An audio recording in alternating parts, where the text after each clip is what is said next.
Welcome to the Farming Without the Bank podcast, the show with a no BS approach to money, hosted by a farm strategy expert and authorized IBC practitioner.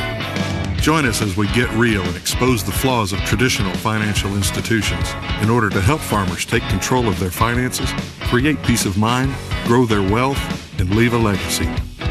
Now, here's your host, Mary Jo Irmen.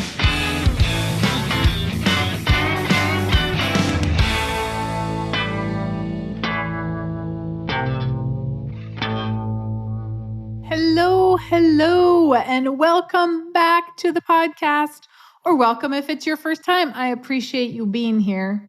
Today, we are going to talk about having a policy on employees. And I apparently have touched on this subject, but I got an email that said, Mary Jo, could you please go more in depth? And so I'm going to. If you've read Farming Without the Bank, you know that I talk about key man policies. And a key man policy is a policy that you can have on somebody else that you own and their life is insured. So if you have an employee that is a key employee, they have to be a key employee, not easily replaceable, that if you were to lose that individual, you are going to lose income. Now, I had a client a few weeks ago that I visited with, and they have an employee that's been with them for 10 plus years. She goes to the bank with them. She helps decide what they're going to sell cattle prices at. That is a key employee. Without that person, they are seriously going to have some financial hardship. And so in that circumstance, they can have a policy on her. Now, you would be the owner of the policy, and then upon her passing, you get the death benefit. Now, let's say that this employee is 20 years younger than you or 10 years younger than you, and you are most likely going to pass first. Well, then you get to decide upon your death. It is called a contingent owner. So upon your death, you get to decide who you want the ownership to go to. It could go to your children. It could go to that person, whatever you want to do with it. But at the end of the day, that policy is owned by you or whoever you appoint until the time of the insured's passing. So the question that I got is, how do you use this as a retirement plan for the employee? And there are several ways to do this. This can be called an executive bonus plan, which is basically a tax code plan. And again, you're the employer, so you can create the policy however you want it for retirement plan for the employee. So let's say that you have an employee and they're an executive again, because it's called the executive bonus plan. Now, the executive bonus plan is called that because basically it allows you to discriminate in the form of financials with executives. So if you have a bunch of employees, let's take Walmart, for example. They have a bunch of employees. Well, anybody can be a greeter at Walmart, right? For the most part, anybody can be a greeter at Walmart. But not everybody can be the CFO, the CEO of Walmart. And so Walmart then can come in and say, I'm going to offer the executives a plan where I can give them bonuses. Because if you offer a 401k as an employer, you have to offer everybody the 401k. You cannot discriminate. This executive bonus plan allows you to give the executives bonuses that you do not have to give to the other employees. So if I have an employee that I want to do an executive bonus plan on, as an employer, I can decide how I want to do that. Do I want to own the policy on the employee? And then I have in our employee documents that I'm going to keep that cash value. I get to access it. And then at year 5 of employment, they can have all of it or a percentage of it, or they can ask for it and they can start using, we now have set up this financial system for our employees to where the employees can start borrowing from us, where essentially they're borrowing from their own policy and then they're paying their own policy back. Do we want to set it up in some small businesses where you might say, I'm going to have a policy on you, but because I need a place to put money, right? So I'm going to insure my key man, but I don't need all that death benefit. So 50% of the death benefit goes to your spouse and 50% of it we keep. If the corporation owns it, we may not be able to do that depending on the insurance company.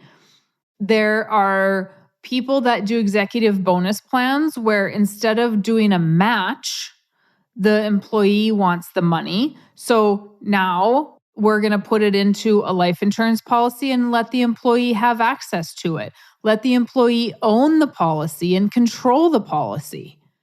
So really, if you're setting it up for retirement, the other question that this person had was, can we use the money until they retire? Yeah, sure.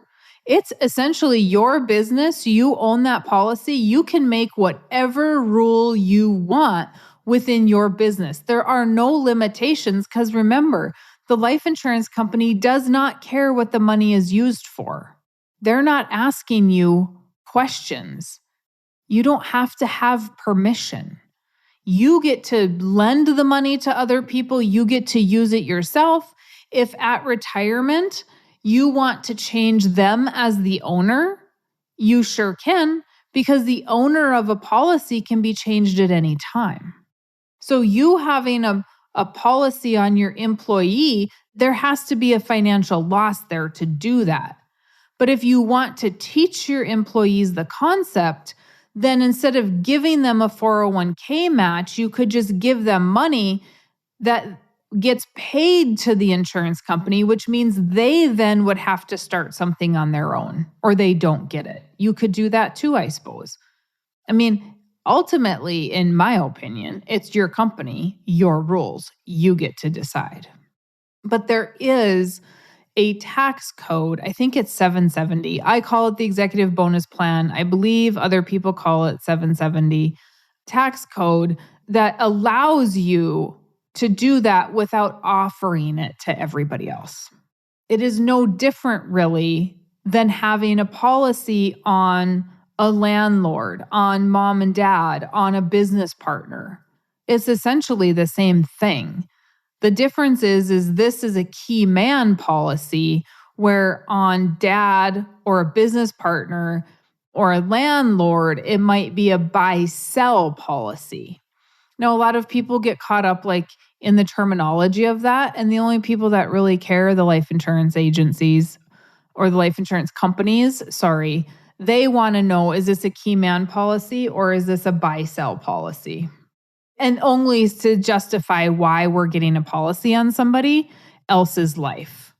The terminology to you should not matter so much as I want a policy on somebody, I have financial interest in them. Good. Because you have to have financial interest either way, key man or buy-sell. I know I just did a podcast on this for people that want their employers to pay for it. And I have had a lot of questions on that. How do I get my employer to pay? How do they pay? So if you have an employer, if you're the employee and you have an employer that you've asked, hey, I want to put my money here instead of in a 401k, that employer can either cut you a check or they can just write a check to the insurance company and pay for the policy. All they got to do is put the policy number on. Again, the insurance company does not care who pays the premium. And so if that is something that you are looking at, it does not have to be complicated. Unless the employer is making it complicated, it does not need to be complicated. Either way, that money is coming to you as payroll. You're claiming it as income. They're going to claim it as a payroll expense. That simple. There is nothing complicated about it. So they're better off to give it to you as a bonus or something like that so that then you can pay your premium. It is much different when we get into 401ks and IRAs and how all that payment has to go out. That is very much different as far as how the tax code looks at that. But this is very simple. Nothing about this whole concept is hard. We make it hard. It is a very, very simple concept. Okay, you guys, that's all I got on that subject. And I hope that answered some of those questions. If it didn't, then let me know. The only other thing that I would have to add here is if you are an employer and you own a policy on your employee and you want to let them have that for retirement and you want to borrow cash value as some sort of a pension, you can do that. You can do whatever you want. If that's where you want to go get money so that they have pension income, okay, nobody's stopping you from doing that. Again, you're just borrowing money to do that, or you're withdrawing the basis, or however that is going to work and however you want that to work.